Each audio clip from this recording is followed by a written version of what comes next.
Ir pagaliau mes esam gyvame eteryje. Labas vakaras, Norvegijos lietuviai. Mano vardas Remantas Simaitis ir sveiki atvykę į dar vieną tiesioginę galimą ir čia transliaciją. Ponas ir ponai, negaiždamas laiko, einu iš karto prie esmės. Galima ir čia, bendradarbiaudami kartu su Norvegijos darbo inspekcijos specialiste Daina Bogdanienė, sugalvoju jums paruošti 6 dalių internetinio webinarų ciklą pavadinimu Darbdavys ir darbuotojas svarbus partneriai. Webinaro ciklas susideda iš 6 live transliacijų, kurios vyksta lygiai kas savaitę tuo pačiu metu. Tai yra antradieniais 8 val. Vakaro. Ir jų metu Daina Bogdanienė pristatys 6 temas. Pirmosios 3 temos buvo skirtos darbuotojams ir visas temas ir webinaro įrašus galite rasti tiek ir galima ir čia Facebook'o puslapyje, tiek ir dirbantiems Norvegijoje grupėje. Ir nuo šiandien, ladies ir džentelmenai, mes žengiam į naujus vandenis. Artimiausi 3 antradieniai bus subalansuoti tiems, kas turi savo verslus Norvegijoje ir įdarbina žmonės. Ir jeigu norite pamatyti visas būsimas temas ir datas, tai jos yra šioje bėgančioje eilutėje apačioje. Va šiandien yra jau 4 mūsų savanoriško projektų dalis ir pirmoji iš būsimų 3 temų darbdaviams. Tai yra darbdavio atsakomybė. Ir šiandien mes su Daina Bogdanienė pakalbėsim apie darbo kodeksą, apie sutartis, apie kolektyvinės sutartis, solidarią atsakomybę, priežiūras, prievolę, darbo laiką ir atleidimą iš darbo. Labas, Daina. Labas. Turėjom šiokių tokių mes techninių kliūčių, buvome sukūrę prieš tai transliaciją ir pasileidome transliaciją, pradėjom kalbėti, abu, kad kalbam, įsijauti ir tik tai pasižiūrim, kad transliacija pasirodo, nepasileidus buvo. Taip, kad dovanokit, mes vėluojam 8 minutėm pagal mūsų sugalvotą scenarijų. Ir aš visų pirma noriu, kad tie, kurie žiūri tiesioginę transliaciją, kadangi mes iš naujo sukūrėme tiesioginę transliaciją, daug žmonių turbūt nežino, kad dabar vyksta webinaras, tai jūs pasveikinkite su mumis, parašykite miestą, iš kurio stebite ir tai padės sužinoti mums geografiją, iš kurios Norvegijos vietos stebit mus. Daina, papasakok, kokia šiandien tavo nuotaika yra? Toksai gražus oras už lango, o mes sėdim čia darom webinarą. Ar pasiruošęs esi? Labai gera nuotaika, labai geras oras, bus sotinamai. Teisingai. O tarp kitko, žinai, kad šiandien yra pirmoji Eurovizijos diena. Tai yra mažasis pusfinalis. Tai va, sveika atvykus į Eurovizinius reikalus. Šiandien lietuviai dar nepasirodys, jie pasirodys, Eurovizijos mažasis finalas prasidės už 50 minučių. Bus mažasis finalas antradienį ir ketvirtadienį ir mūsų katarsis pasirodys ketvirtadienį. O šeštadienį bus didysis finalas. Aišku. Ir va, ponas, yra vienas, kuris žiūri. Yra Viktorija. Labas, Viktorija. Ačiū tau, kad visada seki. Galų gale atėjo tavo laikas. Kiek atsimenu, tu vis žiūrėdavai darbuotojams subalansuotą seminarą ir sakydavai, aš noriu darbdaviams. Tai va, Viktorija, būtent tas laikas atėjo. Eglė parašė, kad jis iš Harstado stebi. Ačiū tau, Eglė. Labą dieną dar pasakė. Renata sako, labukas iš Trondheimo. Labas, Renata. Ir aš noriu visus paraginti, visus tuos, kurie stebi ir tiesioginę transliaciją, ir netgi stebi įrašą, o aš tikrai žinau, kad tokių yra daug, kurie stebi įrašą, pakomentuokit, parašykite mums savo miestą, mums yra labai svarbu kartu su Daina sužinoti, iš kokios, kaip mano mama sako, iš kokios parapijos mus stebi. Gerai, Daina, tai tada gal kažkokį žodį papasakosi prieš pradedant seminarą, kas dabar bus. Pirmos 3 temas buvo subalansuotos darbuotojams. Galvojau, kad labai gerą paruošiau webinarą, bet po to labai išsigandau ir galvojau, kad gal manęs niekas nesupras, bet visa esmė yra ta, kad aš noriu papasakoti, kaip veikia Norvegijos darbinis gyvenimas. Norvegijoje yra toksai žodis arbeidsliv ir tai yra labai aiškiai ir gražiai sustyguotas darbinis gyvenimas. Ir žmonės labai nori atvykti dirbti į Norvegiją, nes čia yra labai puikiai balansuojama tarp darbo ir laisvalaikio, darbuotojai turi visą savo teisės ir visa kita. Tačiau susikuria kai kada tokios aplinkos, kur yra tas darbinis gyvenimas netoks geras. Ir su tomis aplinkomis dedamos įvairiausios ir labai stiprios pastangos kovoti. Ir aš dirbu tokio institucijoje, kuri kovoja su tokiais darbdaviais, kurie neteisingai elgiasi. Ir aš būtent pasakosiu apie tai, kas atsitinka ir kokiu būdu atsiduria tokie darbdaviai, tokiuose nepageidaujamuose rolėse. Ir aš tikiuosi, kad jūs nesate tokie darbdaviai, bet aš noriu truputėlį paaiškinti visą sistemą. Tai galime paleisti galbūt tą mano visą prezentaciją. Galim paleisti prezentaciją, bet prieš dar paleidžiant prezentaciją, aš labai noriu, aš žinau, kad ir tiek ir gyvai stebinti žmonės, tiek ir transliacijos pakartojimą stebintis žmonės dalyvauja kartu. Ir parašykite, nesvarbu, ar gyvai žiūrite, ar pakartojimą, jeigu jūs esate darbdavys ir vat, būtent šiandien yra jums aktualiausia tema, jūs esate darbdavys ir samdo darbuotojus, parašykite formę pliusiuką, pridėkite, o jeigu jūs tiesiog domitės visą informaciją dirbantiems Norvegijoje ir galbūt nesate darbdavys, bet esate darbuotojas, turintis legalų darbą, parašykit minusiuką. Tada mes su Daina žiūrėdami tiek ir gyvos transliacijos metu, tiek ir pakartojimų, matysime, koks kontingentas yra. Vat Viktorija jau iš karto parodė, kaip tai reikia daryti. Viktorija rašo, kad atstovauja darbdavių poziciją. Parašykite būtinai komentaruose. Nesvarbu, ar žiūrite tiesioginę transliaciją, ar pakartojimą. Parašykit vis tiek. Mes komentarus skaitom ir žiūrim. Gerai, Daina, tai tada jungiam prezentaciją ir einam tada klausom tavo raminančio tokio balso. Hipnotizuojančių, galite užmigti, visi sakė, kad aš hipnotizuoju. Žodžiu, visiems, kurie vykdo verslą ir turi darbuotojų, bet tai bus naudinga tikriausiai ir abiem pusėm, todėl kad darbdaviai ir darbuotojai lietuviai būna dažnai susipriešinę. Bet mes pagalvokime, ar mes stovime skirtingose barikadų pusėse, ar darbdaviai ir darbuotojai sėdi vienoj valtyje. Nes ir darbdaviai, ir darbuotojai turi vykdyti verslą, būdugi nori uždirbti pinigus. Tai labai svarbu ir šitą išgirsti iš darbdavių pozicijos ir darbuotojams, jeigu tokių yra. Tai aš noriu tada važiuoti į savo antrą tą slaidą ir aš noriu pasakyti, kad darbo vietos, kurių savininkai užsieniečiai, yra jų ganėtinai daug Norvegijoje, 5% užsieniečių Norvegijoje turi Enkeltpersonforetak, tai yra individualią įmonę, tai yra 19 500 asmenys, 10 000 įmonių turi savininkus, kurie gyvena užsienyje. Ir ten dirba 400 000 darbuotojų, tai beveik 500 000. Tai vat, iš tikrųjų tokių darbo vietų, kurių ir savininkai, ir darbuotojai užsieniečiai Norvegijoje yra labai nemažai. Ir registruoti įmonę Norvegijoje yra labai paprasta. Todėl, kad tiesiog reikia užsiregistruoti viešųjų registrų centre, Brønnøysundregister, gauti numerį visų pirma ir tada ten užsiregistruoti ir viskas, jūsų įmonė yra registruota. Jeigu norite turėti akcinę bendrovę, tai mokate 30 000 ir įkūrėte ją. Ir darbo rinka yra labai liberali. Ir niekas tas viešųjų registrų centras, jisai sako, kad mes nieko netikriname, nieko nekontroliuojame, mes tik tai registruojame. Nes jie yra kritikuojami, kodėl jie suteikia galimybę registruotis įmonėms, kurių savininkai nemoka nei vienos, ne tai kad žodžio, bet raidės norvegiškai. Nes tai gali būti, pavyzdžiui, žmogus iš kokio, nereikia jokių ten tautybių žeminti, bet sakysim, gali būti iš Afganistano, kuris ir net nepradėjęs mokyklos, nes mes žinome, kad yra daug žmonių, kurie yra, kaip sakyti, nerašantis ir neskaitantis kitose šalyse. Ir jisai puikiausiai gali, padedant, aišku, kitų žmonių, įregistruoti savo įmonę, Brønnøysundregister, ir atidaryti savo kažkokią tai kebabų ten ar kokių ten patiekalų restoranėlį. Ir tada pagalvokite, kas dėsis jo darbe. Bet jisai skaitomas, mūsų lietuviai sako, dirbsiu norvegiškoj įmonėje. Norvegijoje, reiškia, įmonė yra registruota, reiškia, ten viskas bus gerai. Bet ta įmonė gali būti valdoma ir ne Norvegoje, ir visiškai netinkamai. Tai aš dabar kalbėsiu, kaip reikia tinkamai ir taip pat, būtent neįsižeiskite, bet aš tiesiog žiūriu iš tos pusės, kad parodyti, kaip susidaro tos aplinkos, kurios tikrinamos yra ir kurios neseka norvegiškų įstatymų. Tai verslininkus...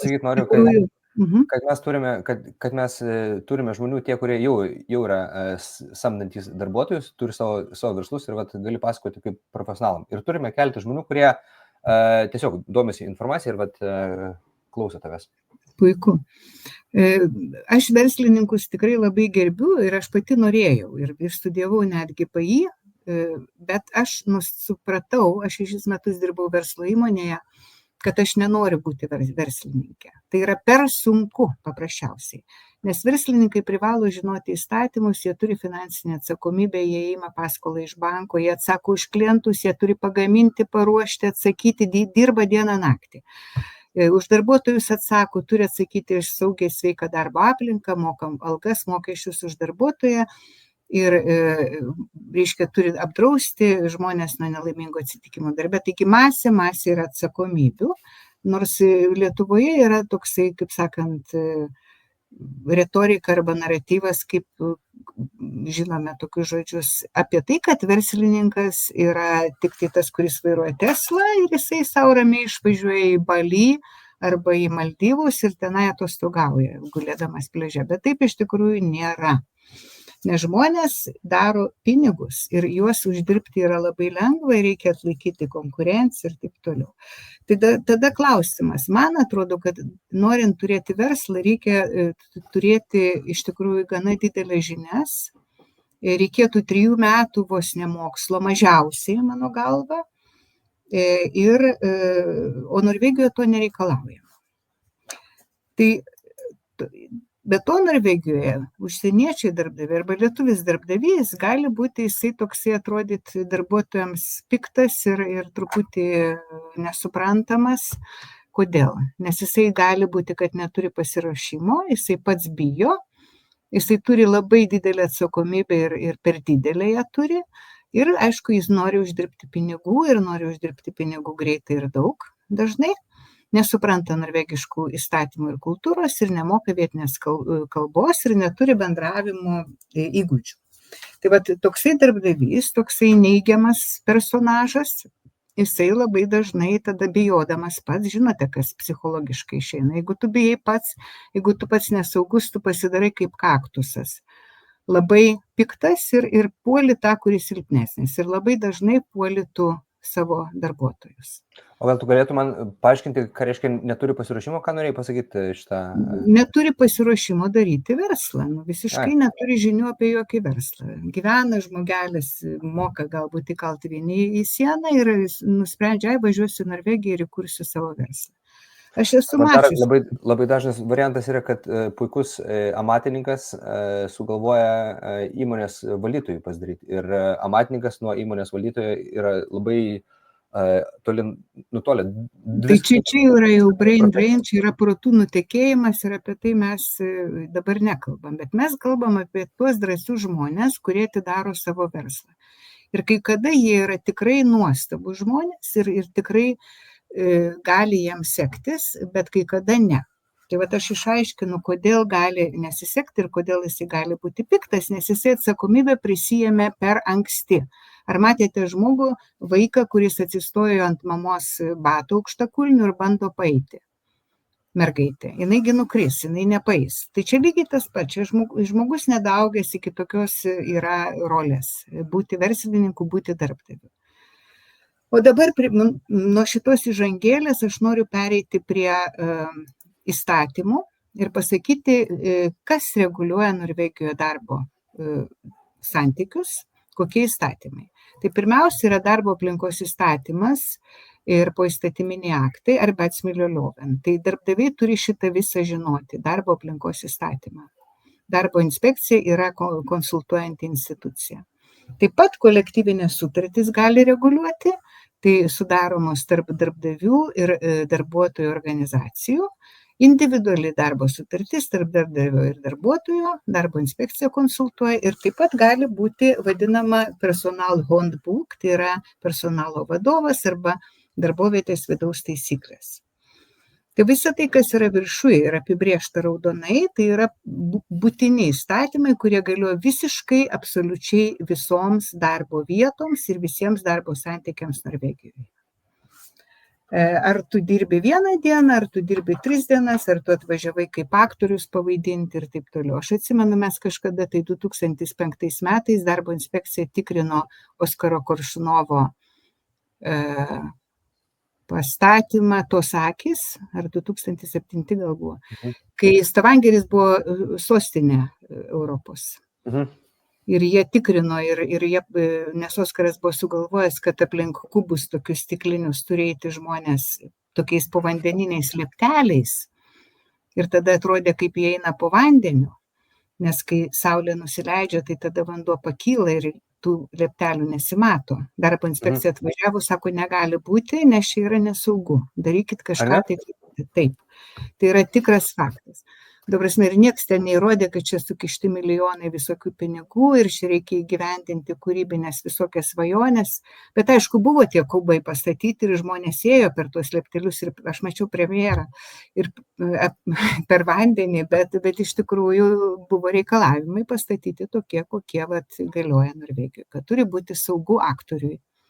Nes jis gali numatyti ir užsimušti. Neteko paskui Oskarui susimokėti baudos už tą Tai Oskaras gavo labai daug pinigų ir nieko jis tenai nebūtų mokėjęs, bet jie sutvarkė visą tą reikalą. Aš pasinaudodamas trumputę pertraukėlę noriu paraginti visus žiūrinčius. Dabar yra 20 tiesioginės transliacijos žiūrovų. Mes įprastai, kai su Daina darome tokius dalykus, būna apie 50-60 žiūrovų, bet greičiausiai atsitiko dėl to, nes mes pirmą transliaciją, kai mes buvom sukūrę prieš savaitę laiko, paleidom, jinai nepasileido. Tai mes per keletą minučių iš naujo pasidarėm, paleidom ją. Tai būkit geri, padėkit tai transliacijai pasiekti daugiau žmonių. Tai galite padaryti dviem būdais. Pirmas būdas yra, kuris geriausiai veikia, tai reiškia, kad pasidalinti transliaciją ant savo Facebook sienos. Tai reiškia, kad jūs padėsite ir savo draugam pasiekti ir patys rasite šitą transliaciją ant Facebook sienos savo. Antras dalykas, parašykite kažkokį tai komentarą. Parašykite, pavyzdžiui, kiek pas jūs šiandien yra laipsnių. Jeigu tai aš parašyčiau, kad pas mus yra 23 laipsniai. Tai padėsite mums šiek tiek pakelti transliaciją aukštyn. O mes, Daina, tada galim tęsti nuo Oskaro Koršunovo ir nesaugaus darbo 2007 metais iki darbo santykių reguliavimo, ne? Taip. Tai ta personal handbook aš patarčiau visiems darbdaviam turėti, nes tai yra prevencinė priemonė prieš galimus konfliktus. Tai yra visa tai, ko nereguliuoja tie viršutiniai įstatymai. Pavyzdžiui, ar aš išleisiu savo darbuotojus nueiti pas dantistą, ar aš mokėsiu už tą laiką, kai jie tenais. Ar tai bus nemokama, jie turi imti dieną savo atostogų ir taip toliau. Visą tai turi reguliuoti. Jeigu numirė žmogus artimas mano darbuotojo, ar išleisiu aš jį į laidotuvės ir kas apmokės. Tai personal handbook yra internete, galite pamatyti, tai neprivaloma. Yra, tarp kitko, darbo inspekcija nereikalauja šito, bet tai yra jums labai gera priemonė. Kaip apsidrausti, ne? Nuo kažkokių tai situacijų. Taip, konfliktus reguliuoja. Ten bus viskas parašyta, paduosite savo darbuotojams ir jie žinos, ko jie gali tikėtis. Ten gali būti numatyti bonusų sistema, už ką tu užmokėsi daugiau, kaip vertinimai, kokie kriterijai ir taip toliau visiems darbuotojams yra įmonėje. Viktorija sako, kad be šitas ir kolektyvinėse sutartyse numatyta. Teisingas komentaras yra jos? Teisingai, bet nebūtinai. Tai gali būti labai specifinis kažkoks tai vadovas būtent jūsų darbo vietoje. Kolektyvinėse sutartyse nebūtinai gali numatyta viskas būti. Gerai, tada už ką atsakingas darbdavys? Labai trumpai, vėlgi aš čia visko nepaminėsiu, bet iš tikrųjų darbdavys turi labai daug atsakomybių. Tai pirmiausiai labai dažnai užmiršta, kad jisai atsakingas už savo darbuotojų leidimą gyventi šalyje. UDI, Utlendingsdirektoratas direktoratas, tai yra imigracijos direktoratas, atsakingas ir konsultuoja apie tai. Pavyzdžiui, lietuviai dažnai mėgsta atsivežti žmonės iš Ukrainos arba iš Moldovos, kiek aš žinau, ir jie tiesiog nežino, kad jie atsakingi yra patikrinti, ar jie tikrai turi leidimą gyventi šalyje. Užtikrinti saugią darbo aplinką, laikytis darbo kodekso reglamentų ir kitų susitarimų, tai čia darbo inspekcija konsultuoja ir jos kompetencija, mokėti minimalią algą ir atskaičiuoti mokesčius ir mokėti mokesčius iš darbuotojo. Skatetatin, ženkliukas yra jų logo prie tos atsakomybės, apdrausti darbuotoją nuo nelaimingų atsitikimų darbe. Čia net nerašiau, nes atsako Finanso Beretskaps departamente, tai yra finansų ir kritinių atvejų naujai kurta ministerija, kuri net neturi savo dar logo. Mokėti algą 16 dienų darbuotojų susirgus, NAVAS atsakingas, išleisti motinystės tėvystės atostogas, NAVAS atsakingas, kaupti atostoginius pagal atostogų įstatymą, darbo inspekcija vadovaujasi šiuo įstatymu, kaupti privalome pensinį fondą, Skatetatin reguliuoja šitą ir apgyvendinimo sąlygas, labai dažnai pamiršta. Raudonai pažymėta visą tai, ką darbdaviai pamiršta. Ir ką jie galvoja, kad jiem nereikia atsakyti už tai. apgyvendinimo sąlygos, jeigu apgyvendina darbdaviai, jos turi atitikti standartus. Net parašyta Forskrifт, tai yra reglamente, kad turi būti internetas. Net internetas turi būti? Taip, privalo. Tai dabar darbdaviai sprendžia šitą klausimą taip, kad jie liepia patiems apsigyventi, kur tik jie nori. Tai jeigu žmogus pats apsigyvena, nors jisai gali gyventi Rusijoje ar kažkur tai sandėliukė, niekas nebegali kabintis. Bet jeigu yra tai darbdavio...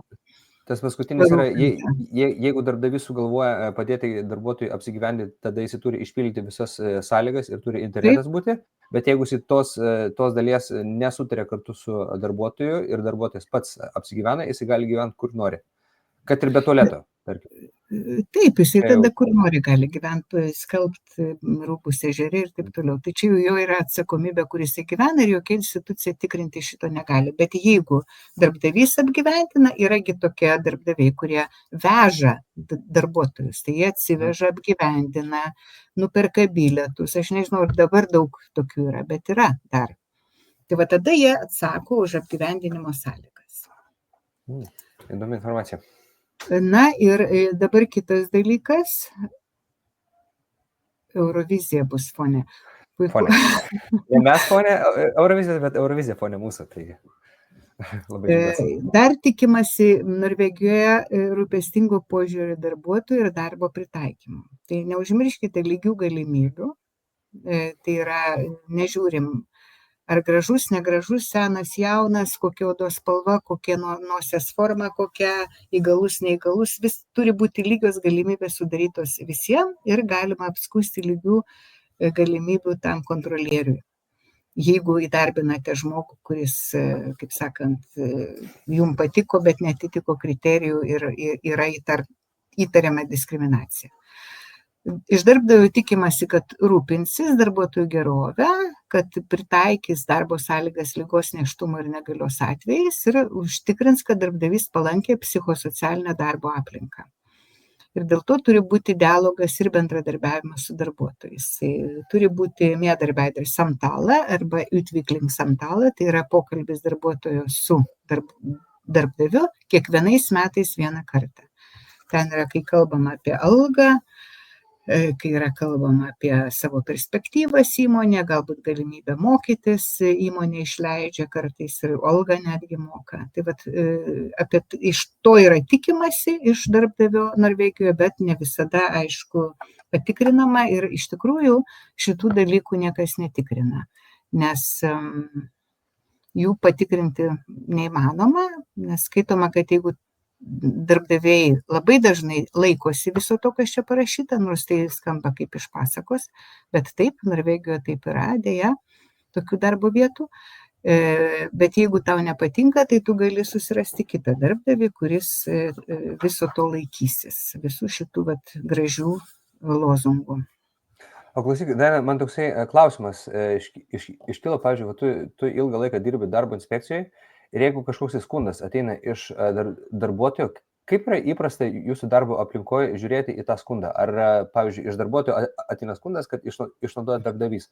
Ar dažniausiai standartinėse situacijose darbo inspekcija būna darbuotojo pusėje ar darbdavio pusėje? Mes negalim būti jokioj pusėje, nes mes esame administracinė institucija, kuri privalo būti neutrali. Darbo inspekcija tik tai suteikia informaciją ir gali patikrinti įmonę, jeigu randa reikalą patikrinti. Tada mes nuvykstame į darbo vietą, mūsų inspektoriai ten nuvyksta ir patikrina, kas ten darosi ir tada skiria sankcijas, jeigu randa netvarką. Viskas, mes nepalaikome nieko, nes iš tikrųjų labai dažnai yra įsitikinimas liaudėje, kad darbo inspekcija gina darbuotojų teisės ir dirba su darbuotojais. Taip iš tikrųjų visiškai nėra, nes darbo inspekcija iš viso principaliai 90% konsultuoja tik tai darbdavius, žinokit. Ir aš esu čia tokia unikumas, kurį išvystė tokį konsultavimo didžiulį darbą jums, bet iš tikrųjų visas Norvegijos darbo inspekcijos darbas, ką tu pasižiūrėsi, kiek daro komunikacijos skyrius, tai 90% yra dirbti su darbdaviais, o ne su darbuotojais. Supratau. Taip, kad jūs darbdaviai galite kreiptis visada į darbo inspekciją ir gauti konsultaciją. Todėl, kad darbo inspekcija, kaip baudžianti institucija, jinai taip pat privalo konsultuoti ir pasakyti, už ką jinai baudžia. Bet mes kalbėsim apie tai, kaip baudžia ir paskutinėme webinare. Paskutinė tema. Jeigu neklystu, gegužės 27 dieną. Bėgančių eilutį, pažiūrėkite. Dabar apie kolektyvinę sutartį, kurią paminėjo čia žiūrovė viena mūsų. Tai yra sutartis tarp darbdavių, Viktorija, mūsų nuolatinė žiūrovė. Tai yra tarp darbdavių ir darbuotojų asociacijų, profesinių sąjungų, reglamentuoja atlyginimą, darbo laiką ir teisės. Ir dažnai nustato geresnės sąlygas negu darbo kodekse ir reglamentuose. Tie, kurie raudonai parodžiau, apibraukti buvo. Ir galioja tik tai organizacijų nariams, tai yra darbuotojams. Ir jeigu darbdavys nėra organizacijos narys, o darbuotojas yra savo profsąjungos narys, bet tada jam vis tiek kolektyvinė sutartis negalios, gali būti, nors jis ir narys. O čia toks yra kazusas keistas, ne? Ir aš dabar išaiškinsiu visą šitą. Dabar aš paaiškinsiu apie norvegišką vadinamą darbo rinkos arba darbo gyvenimo modelį, kurie jie labai didžiuojasi. Trepart samarbeit. 3 šalių bendradarbiavimas Lietuvoje verčiama yra socialinė partnerystė. Nes Norvegija bendradarbiauja su Lietuvos profsąjungomis ir šitas vadinamas terminas yra taip išverstas – socialinė partnerystė. Tai Norvegijos darbinėme gyvenime yra lygiašonis trikampis, kuriame darbuotojų organizacijos, darbdavių organizacijos ir valdžios institucijos, jos turi vienodą galią, ne didesnę, ne mažesnę.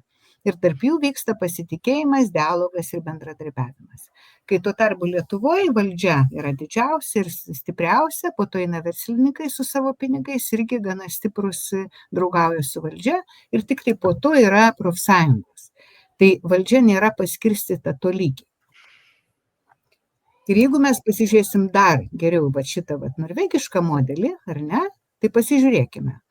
Tai organizacija ir valdžia. Kaip tas modelis veikia? Valdžia turi pinigus, ar ne? Valdžia turi pinigus, nusprendžia statyti, pavyzdžiui, Fornebių Tieban stašūną, ar ne? Fornebių Tiebano liniją stato, masė pinigų, nežinau, milijardai tikriausiai. Tada jinai duoda pinigus valdžia, pinigus tos ima darbdaviai, verslas, ar ne, kurie samdo darbuotojus atlikti tam darbui. Jie gaus verslininkai didžiulius pinigus, bet jie turi susitarti, kaip geriausiai įvykdyti verslą, kad nebūtų pakenkta, kad nebūtų išnaudojami darbuotojai ir taip toliau. Tai taip vyksta tas bendradarbiavimas. Ir tada jūs galite paklausti šito mažo klausimėlio, kuris yra parašyta šone, o jeigu darbdavys užsienietis ir nei jis, nei darbuotojai nepriklauso jokiai organizacijai, kaip tada jam veikia šitas trikampis? Ir atsakymas yra niekaip.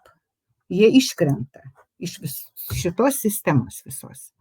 Ir iškrenta būtent tie darbai, kuriuose yra daugiausiai vadinamo manual work.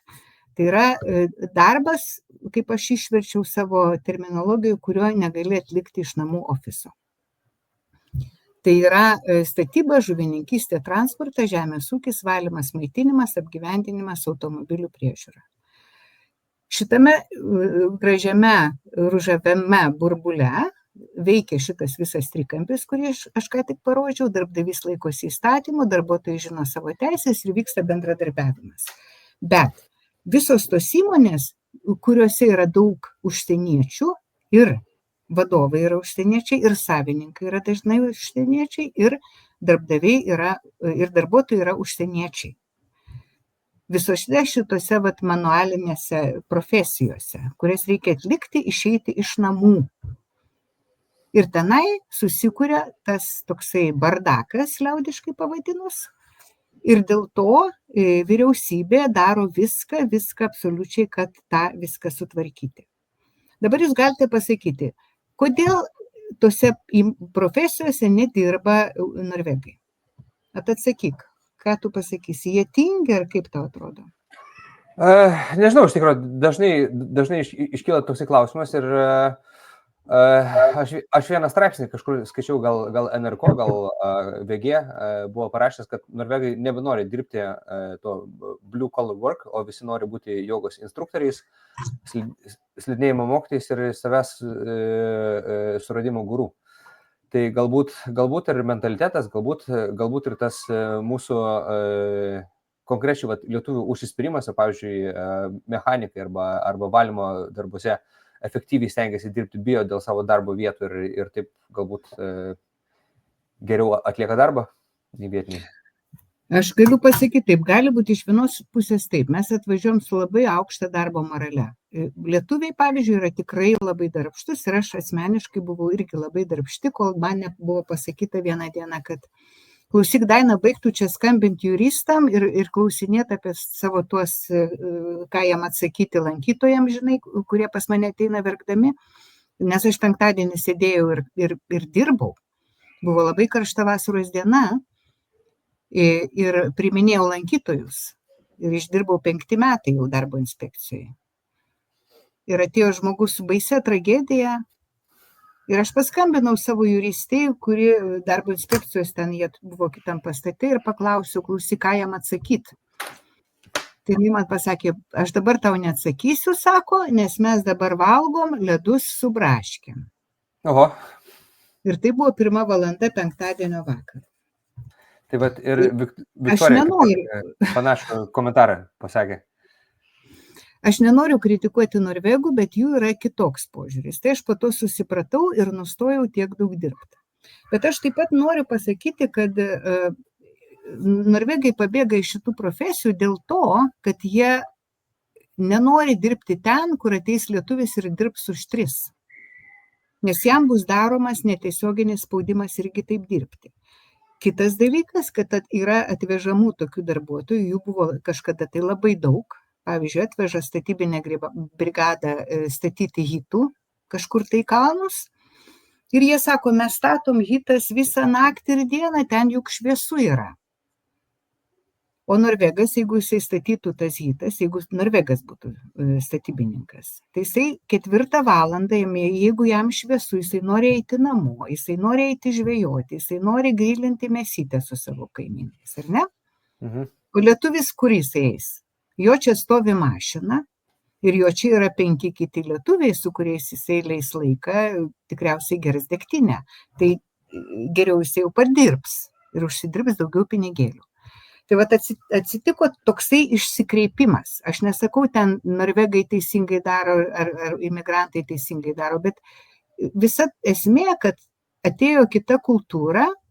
Ir be to žmonės, kurie atvažiuoja labai trumpam užsidirbti viso pasaulio pinigų per labai trumpą laiką, jie iškreipė šitą norvegišką modelį. Suprantat? Ir atsitiko taip, kad valdžia ėmė labai stipriai kovoti su būtent šitų specialybių arba profesijų aplinkomis darbinėmis, neteisingomis. Ir dabar papasakosiu, kaip jie kovoja. Tai pirmiausiai yra visuotinis kolektyvinių sutarčių taikymas. Tai yra kolektyvinė sutartis tarp darbdavių ir darbuotojų organizacijų nariams, ar ne? Bet buvo padarytas toksai vadinamas allmenngjøringsloven, tai yra visuotinio taikymo įstatymas, ir kad kai kurios sutartys ir kai kurios sąlygos bus pritaikomos ne tik nariam, bet ir visiems dirbantiems tose specialybėse. Visiems darbuotojams, nepriklausomai nuo narystės, ir tada privalomas minimalus atlyginimas ir kai kurios sąlygos nurodytos tame visuotinio taikymo įstatyme. Tai yra keičiama kas metai ir galima pasižiūrėti, kokios algos yra galioja kokiom profesijom, jos vadinasi minstelon. Ir dabar aš pasakau, kokiuose srityse, kokiuose profesijose galioja ta minimali alga. Taigi vėlgi mes matome tas pačias paveiktas profesijas. Statyba, valymas, viešbučių restoranų maitinimo paslaugos, laivų statybos pramonė, žemės ūkis, žuvies pramonė, elektros instaliavimas, krovinių gabenimas, keleivių pervežimai autobusų ir nuo birželio 1 bus ir tiem autobusiukam Bring, kurie vežioja visokias prekes. bus lygiai tiek pat, kiek ir yra didelių krovininių automobilių vairuotojams 222,0 kronų per valandą. Tai čia yra taip pritaikyta šita kolektyvinės kai kurios sutartys. Tai aš išaiškinu, kaip atsiranda, nes niekas šito nesupranta, iš kur atsiranda staiga tas kolektyvinis taikymas. Nes yra įstatymas, kad kiekviena valytoja, kuri dirba valymo įmonėje, jai bus irgi ta pati alga, kaip ir valytojai, kurie yra profsąjungoje. Statybininkui tas pats. Žuvies pramoniai tas pats ir taip toliau. Kodėl aš dabar tai aiškinu darbdaviam? Todėl, kad darbdaviai turi žinoti šitą dalyką. Ir kodėl jie turi žinoti? Nes jie privalės mokėti šitas minimalias algas, jeigu jų verslas yra šitose srityse. Nes labai stipriai baudžiama yra. Net baudžiamasis yra dabar kodeksas už vadinamas algos vagystę. Jeigu tu nemoki minimalių algų, tai tu būsi baudžiamas. Sunku ar ne čia? Iš tikrųjų nėra lengva, bet aš labai norėčiau kreiptis į tos, kurie žiūri transliaciją, tiek ir tiesioginę, tiek ir pakartojimą. Parašykit, ar viskas aišku yra, ar pavyzdžiui, gal reikėtų grįžti į kažkokią skaidrę, kad norėtume, kad paaiškint, ar Daina gerą tempą laiko. Parašykit, pabendraukit su mumis, mes norim biškį jūsų feedbacko. Ir jeigu rašysite, kai baigsis tiesioginę transliaciją, žiūrėdami pakartojimą, parašykit vis tiek, mes skaitom komentarus ir mes žinosim, kaip tolimesniem pasiruošti reikia. Ir aš galiu iš tikrųjų pasižiūrėti, pasinaudodamas progą, Viktorija sako, labai dažnai būna, kad darbuotojai gąsdina darbdavius, jau kreipsis į darbo inspekciją, nors patys prisidirba. Ir kai pasakai, kad darbdavys pats konsultuojasi su Arbeitsilsynelset porą kartų savaitėje, tai labai įdomios reakcijos būna.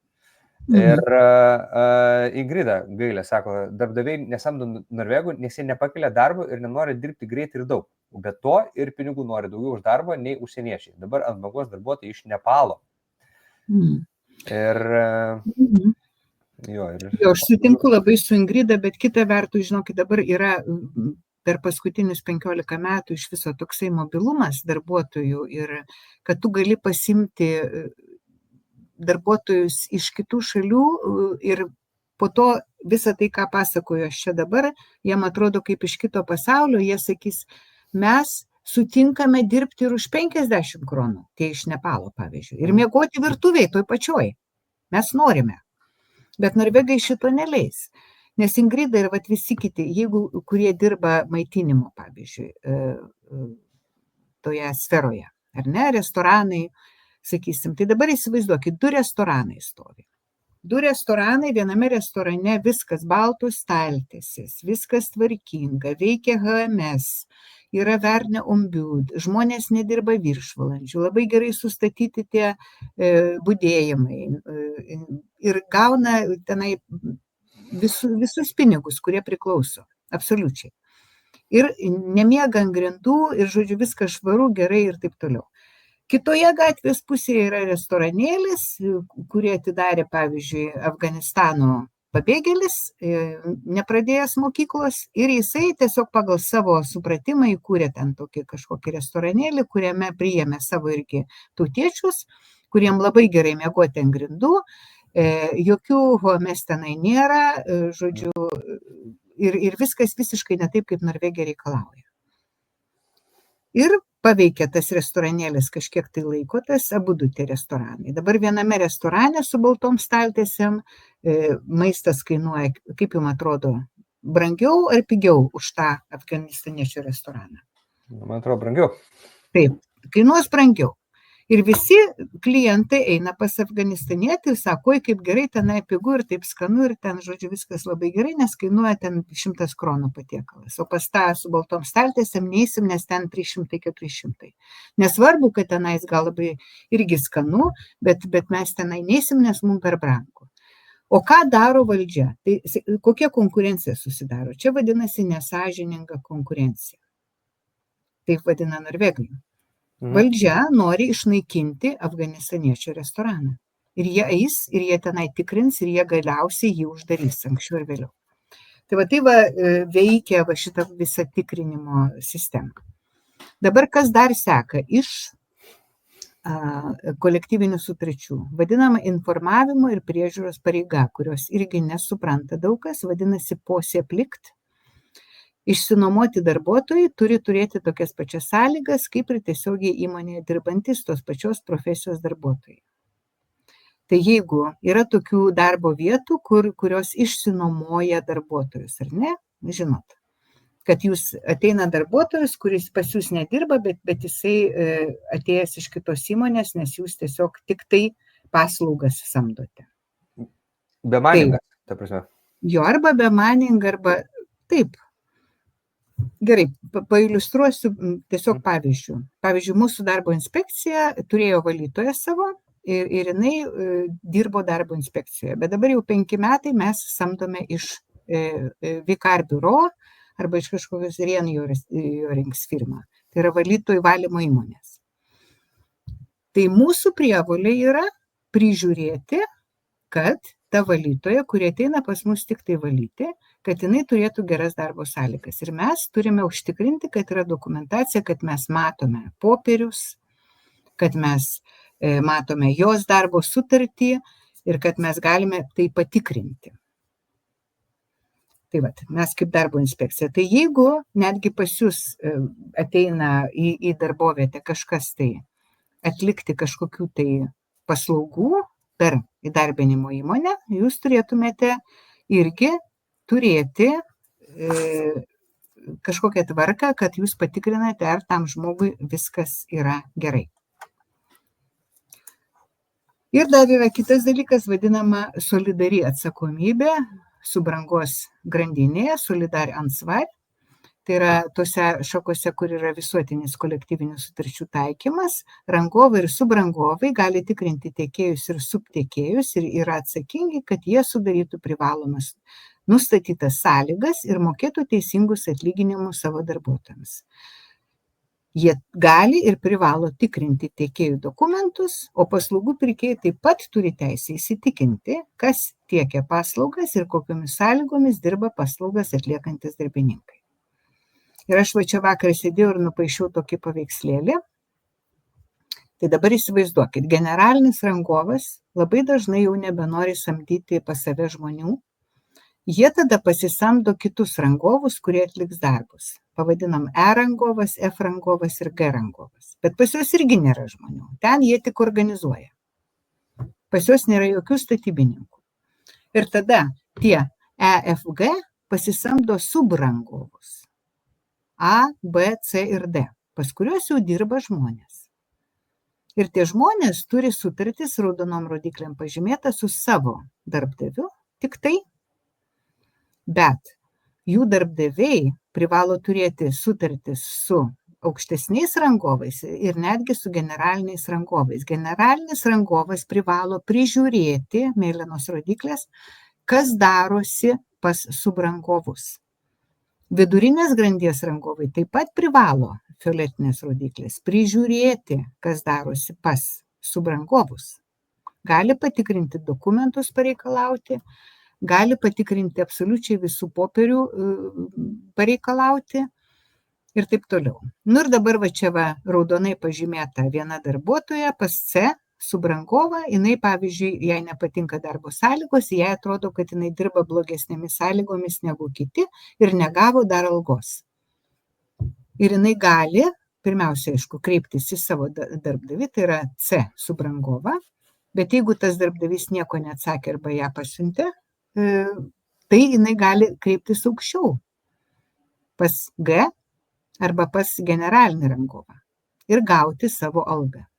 Ir jie privalo jai išmokėti to, ko jai nesumokėjo jos darbdavys. Tai čia ir yra solidari atsakomybė, kuri galioja visoms šitoms specialybėms arba profesijoms, kurias aš paminėjau, kurios yra paveiktos ir kuriuose labai daug užsieniečių. Ir tai tokie įstatymai priimti ir jūs turite žinoti kaip darbdaviai, kad jūs gali tikrinti ir gali prašyti jūsų dokumentų užsakovai, pas kuriuos jūs dirbate.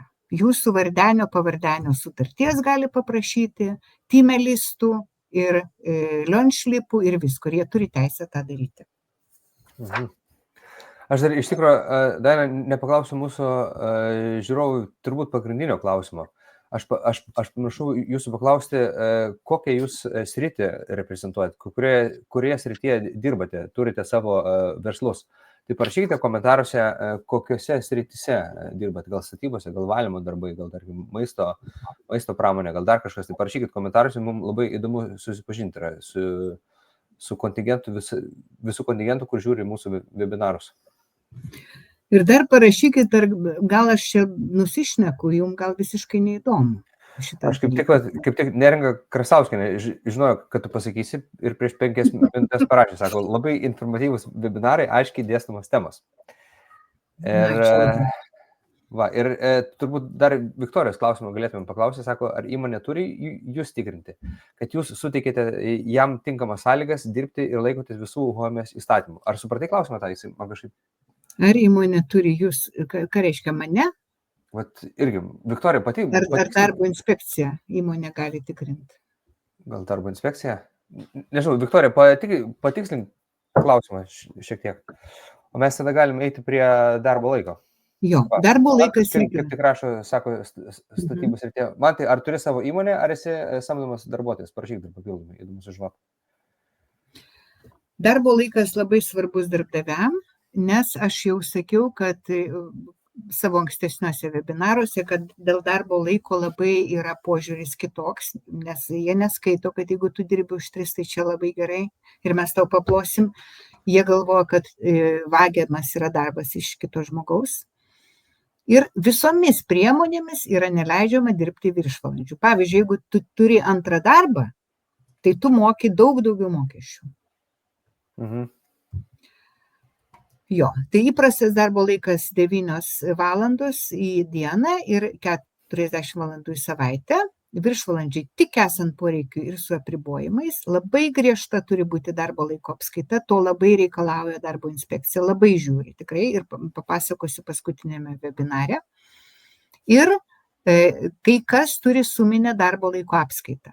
Tai tie, kurie turi kolektyvinę sutartis, gali būti netgi 52 valandos į savaitę, bet jos turi būti kompensuojamos laisvomis dienomis. Bet tie, kurie neturi kolektyvinių sutarčių, tai tik tai 48 valandos į savaitę. Tai reiškia, kad jūsų darbuotojai gali padirbti daugiau valandų, pavyzdžiui, 8 valandas į savaitę ir po to 2 savaitės namie atostogauti, važiuoti į Lietuvą. Tai labai dažnai galioja tiem rotuojamiems darbuotojams. 3 savaitės Norvegijoje, daug valandų dirba, važiuoja namo. Bet, nepaisant to, kad jie gauna laisvas dienas, už viršvalandžius privaloma mokėti plus 40% valandinio minimalaus. Tai tą labai dažnai kažkas painioja ir sako, jie gauna laisvas dienas, tai jiem nereikia mokėti viršvalandžių. Ne, jiem reikia mokėti vis tiek viršvalandžius. Ir suminė darbo laiko apskaita reiškia, kad visus sumavus visus metus, kiek žmogus dirbo, jam turi išeiti kiekvienam žmogui tik tai 40 valandų į savaitę, o ne daugiau. Tai va taip stipriai yra reguliuojami viršvalandžiai Norvegijoje. Dabar matau klausimą, tai man tai... Jo, mes iš tikrųjų jūsų prašymą atsiųsti Dainai asmeninių klausimų, būtent jos elektroniniu paštu, va čia, bėgančioje eilutėje visa ta informacija yra. Ir mes iš Sauliaus gavome klausimą, pirmasis iš 3 klausimų. Sako Saulius, o ką daryti, jei darbuotojai reikalauja dirbti daugiau valandų? Vat, jie nori dirbti po 10-12 valandų, nes vakarė šviesur neturi ką veikti. Jie neleidžia, vis tiek dirba. Sako, kad išeis iš darbo, jei neleis. Čia, vat, kai tu pasakoji, kad darbuotojai baigia ir butelį su karatu, bet yra tokių darbuotojų, kurie baigia ir sako, ne, mes dar padirbėsim. Ką tada reikėtų daryti? Va, pavyzdžiui, jeigu darbuotojai sako, neaiškink, aš dirbsiu vis tiek ir tu sumokėsi man už tai. Mes kaip nors šeimininkas, kaip nors susitarsim. Arba sako, nemokėk, bet leis man dirbti. Iš principo, žinau tokių net atvejų, kai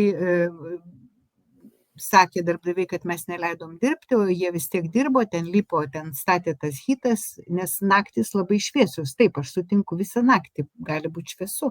Ir žmonės neturi ką veikti, jie neturi namų, kur jie gali nueiti, nes jie gyvena prie tos hitės, kurią jie stato.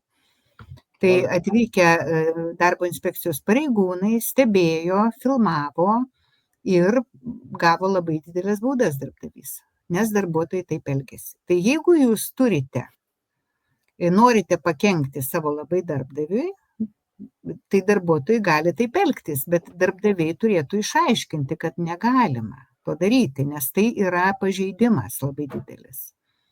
Ir jie negali reikalauti iš darbdavio pažeidinėti įstatymą. Kaip tu gali reikalauti, kad man duoktų viršvalandžius, nes kitaip aš tada eisiu pas kitą, kuris pažeidinės įstatymą. O jeigu tu esi darbuotojas, kuris turi santykius su darbdaviu, kuris pažeidinėja įstatymą, tai tu esi jo, kaip sakant, bendrininkas, nusikaltimo dalyvis, toks pats. Tai vieną kartą jį patikrins ir tu uždarys įmonę, galbūt.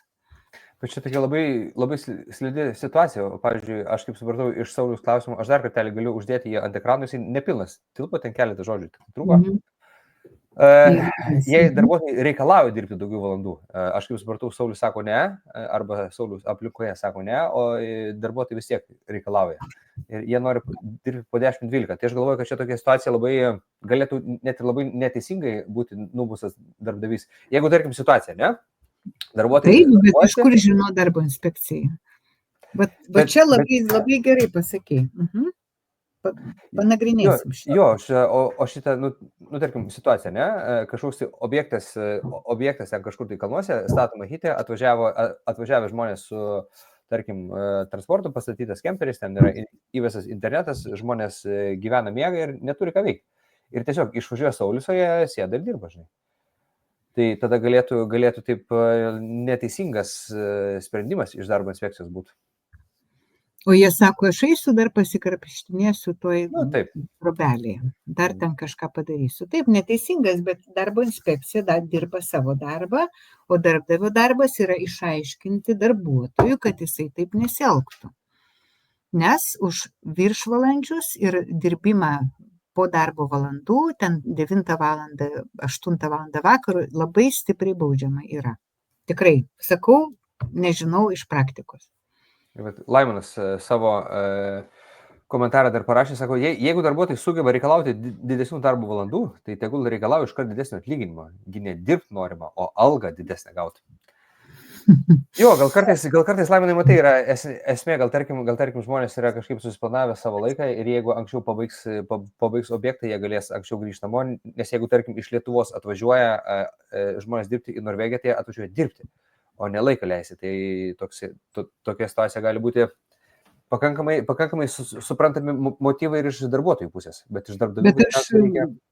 Su Laimonu esu kalbėjus ar su kažkuo šitą temą būtent, man atrodo, ir sakė, kad mes atvažiuojame į tą hitą, mes turime įvesti ten techninius dalykus arba elektros ten kažkokius tai, ir mes matom, kad ta hita yra pastatyta daug daugiau negu mes planavom. Tai vietiniai elektrikai, santechnikai atvažiuoja pagal planą įvesti kažkokiu tai savo, va tu kaip elektrikas man tai, kiek aš supratau. O jie pastatė jau hitą jau 3 savaitėm į priekį. Ir tada elektrikai sako, viską griaukit, nes ką dabar mes turim padaryti savo darbą, jūs užskubėjot. Tai taip būna, iš to didelio uolumo lietuviai padaro tokių visokių dalykų, kurių naktimis dirbdami, nes neturi ką veikti. Aš juos suprantu, bet kita vertus vis tiek reikėtų truputėlį suprasti visą situaciją, ne tik savo situaciją, kad ten noriu daugiau pinigų arba neturiu ką veikti. Bet to kitas dalykas, pakartosiu tą patį, kad yra nesąžininga konkurencija. Tai būtent tų hitų jau daugiau Norvegai ir nestato, todėl kad negali, jie nori eiti namo 3 valandą vasarą, o lietuviai dirba iki 6, pavyzdžiui, atvežti. Ir negali nukonkuruoti tokių. Nes tu man tai irgi gal norėtum eiti namo pas šeimą. Jo, žinoma, bet jeigu mano motyvas būtų važiuoti namo pabaigus visus darbus, visą hitą, tai tada automatiškai aš norėčiau pabaigti greičiau visus darbus. Tai visada labai sunku suderinti visų interesus. Jo, aišku. Taip. Gerai, tada toliau atleidimas iš darbo. Aš dar turėjau slaidą apie įdarbinimą, bet aš jį nuėmiau, todėl kad galvojau, kad bus per daug. Bet įdarbinti, kaip mes kalbėjome pirmame webinare, tai turi būti matomumas, turi būti pagrindinė taisyklė su neterminuota sutartimi ir 100%, nebent yra kažkokios priežastys, kodėl taip nedarbinti. Ir darbo inspekcijos puslapyje yra visi, reiškia, yra pavyzdžiai darbo sutarčių. Tai pirmą webinarą pasižiūrėkit ir ten pamatysit, ten darbdaviam irgi viskas galioja. Ir yra antras klausimas apie įdarbinimą. Aš kaip tik norėjau atsidaryti. Štai, Laima parašė. Sako, kaip žinoti, ar žmogus gerai dirbs, jei iškart sutartį pasirašysiu, o po to pamatysiu, kad nieko nemoka. Turiu valymo įmonę.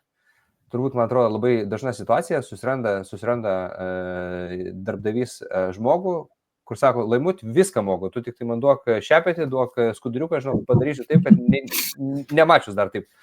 Ir gauna visus įrankius, reikalingus dalykus ir žiūri Laima, kad nieko gero nebūna. Kaip tada reikia daryti? Tam yra bandomasis laikotarpis. Tai bandomasis laikotarpis gali būti 3 mėnesiai arba 6 mėnesiai, daugiausiai maksimumas. Ir per tą bandomąjį galima patikrinti, ar gerai dirba žmogus ar ne. O per kiek, pavyzdžiui, per bandomąjį laikotarpį, per kiek laiko atleidimas galimas greičiausiai? 14 dienų. Darbo? Tai kalendorinio. Tai 2 savaitės. Jo. Galima atleisti, bet irgi gina. Atleidimas iš darbo netgi bandomajam laikotarpį gali darbuotojas apskųsti, jeigu nėra pagrindo. Nes darbuotojai Norvegijoje yra tikrai labai apsaugoti nuo atleidimo. Yra didžiausias skyrius darbo kodekse, kaip jie ten yra apsaugomi. Ir atleidimas su išankstiniu įspėjimu, vadinamas opsigelse, tikrai yra jam labai griežti reikalavimai. Teisiškai pagrįsta turi būti priežastis, turi būti ekonominiai sunkumai įmonėje arba įmonės reorganizavimas. Ir griežta procedūra. Tai pirmiausia iškviečiate žmogų, pasakote, kad jį ketinate atleisti, draftingsmiote arba samtalą vadinasi, ir įteikiate rašytinį įspėjimą su paaiškinimu. Ir darbuotojui ten turi būti parašyta, kad jisai turi teisę užginčyti, per kiek laiko turi kreiptis advokatą ir užginčyti. Ir per tą laiką, kol vyks dėrybos tarp advokato ir darbdavio, dėl atleidimo jisai turi dirbti toliau ir gauti savo algą. Kitą dalyką pastebėjau, kad Norvegijoje yra labai gražiai atsisveikinama su darbuotojais, kurie išeina iš darbo, ten jiem perkami tortai ir dovanos dovanojamos kažkodėl tai. O lietuviai, kada išsiskiria su savo darbdaviais, tai... Net išmeta iš Facebook'o draugų. Jo, ten jau netgi išmeta. Iš tikrųjų, konfliktinės situacijos. Tai aš pasakyčiau, kad reikia žiūrėti šitą reikalą ramiau truputėlį į tą išmetimą. Pasaulis yra tikrai pilnas visokių darbų. Ir darbdaviam ir darbuotojam truputėlį ramiau, nes šiais laikais yra keičiama viskas, netgi pilietybės ir tautybės ir šalis, ir vyrai, ir žmonos, ir kas dar, ir mašinos, ir butai, ir pavardės, ir vardai. Taip kad su darbu atsisveikinti visai nėra jokios didelės problemos ir aš tikrai sakyčiau, darykite visą tai, kaip nurodyta šičia. O klausyk, Dana, mes galėtume grįžti vieną skaidrę atgal prie darbo valandų. Kaip tik yra Marijus Steigulas, graži labai profilio nuotrauka tavo Marijus Steigulai, matytas antrasis veikėjas. Grįžtam į klausimą dėl darbuotojų valandų. Darbdaviui darbuotojai kelia ultimatumus arba duodi darbo valandų, arba išeinu iš darbo. Ką galėtumėt pasiūlyti? Ar visų pirma toksai reikalavimas iš darbuotojų yra? Turi prasmės, kad arba duodi daugiau darbo valandų, arba mes išeinam? Ne, tai kiek daugiau viršvalandžius dirbti? Jeigu viršvalandžius, tai negalima.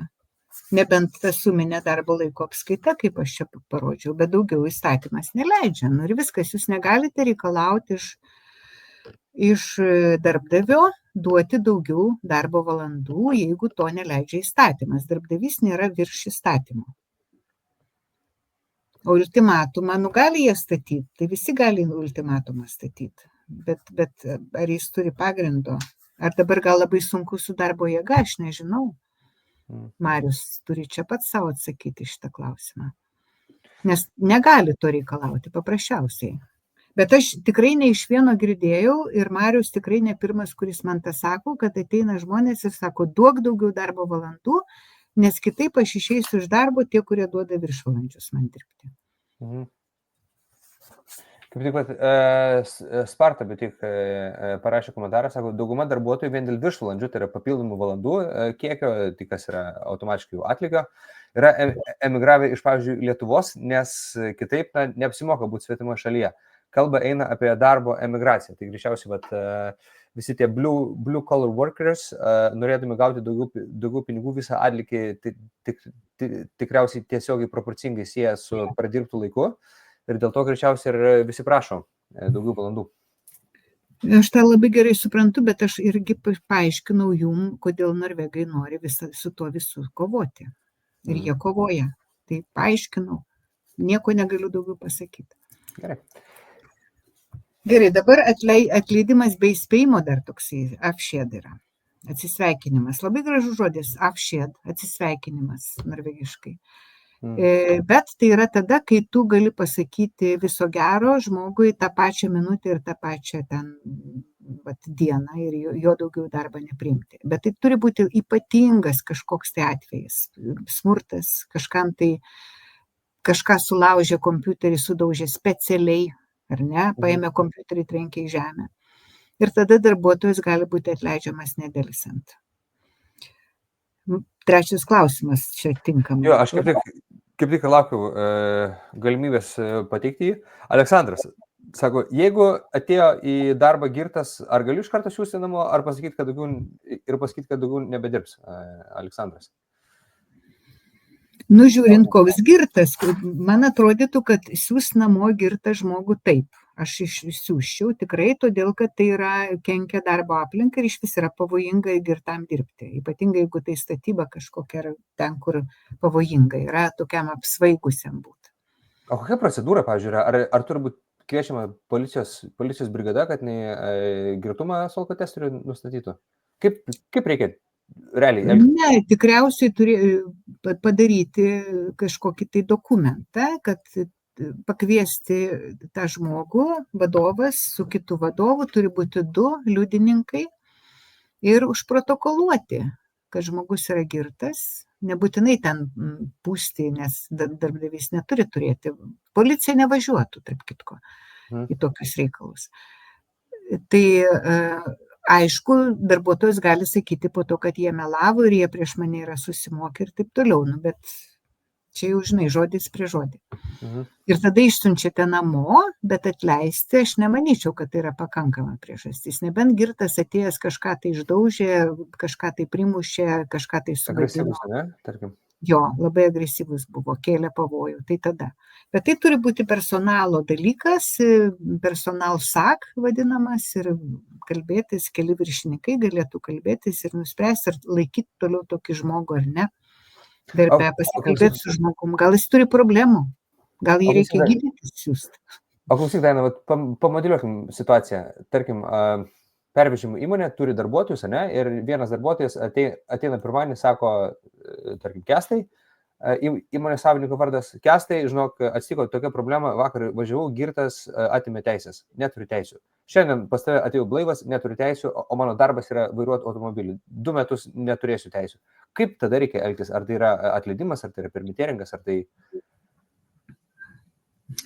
Dabar, kada aš rodžiau tą lygiašonį trikampį jums ir sakiau, kad galite priklausyti darbdavių organizacijai, darbdaviai, tai ten yra labai geri juristai, kurie remdamiesi teisminėmis praktikomis gali duoti jums labai gerų patarimų. Tai va toks atvejis, kada vairuotojas prarado teisės, nes važiavo girtas, atleidimui gali būti, kad nepakanka legalios priežasties. Bet realiai jisai jau Bet realiai jis negali dirbti, todėl kad jisai neturi būtino leidimo atlikti tą darbą. Tai iš principo ir galėtų pakakti.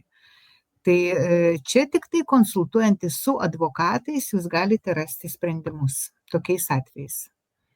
Žodžiu, kiekvienas toksai abejotinas atvejis, tada, kada nežinai, ar būti ar nebūti, kaip sakė Šekspyras, tada jau reikia kreiptis į juristus ir reikia konsultacijos, ne? Tai kaip profsąjungos turi advokatus, kurie konsultuoja žmonės patirančius ginčius su darbdaviais, taip ir darbdaviai turi advokatus, kurie konsultuoja darbdavius. Darbo inspekcija yra nešališka, turi būti, ir negali pasakyti, kaip tau geriau atleisti, jeigu jisai prarado teisės arba girtas atėjo, mes neturime teisės to daryti. Ir be to mes neturime tokių praktikų. Juristai turi teisminės praktikas ir jie žino, kaip vienu ar kitu atveju buvo padaryta ir dėl to jie gali tikrai labai gerai patarti. Supratau. Viktorija, kaip tik klausė būtent apšėd tematiką, sako, ar apšėd atveju darbdavys privalo išmokėti išeitinę darbuotojui? Išeitinės Norvegijoje nėra iš viso tokio dalyko.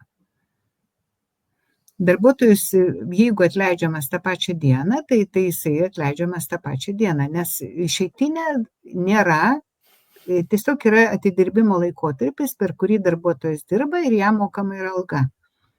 Ir sukaupti po to neišmokėti atostoginiai, visi išmokami paskutinę algos mokėjimo dieną. O jeigu atleistas tą pačią dieną, tai aišku, jisai nedirbs ir jokio išmokėjimo ten nebus, tik tai tiek, kad jam išmokės sukauptus ir neišmokėtus atostoginius.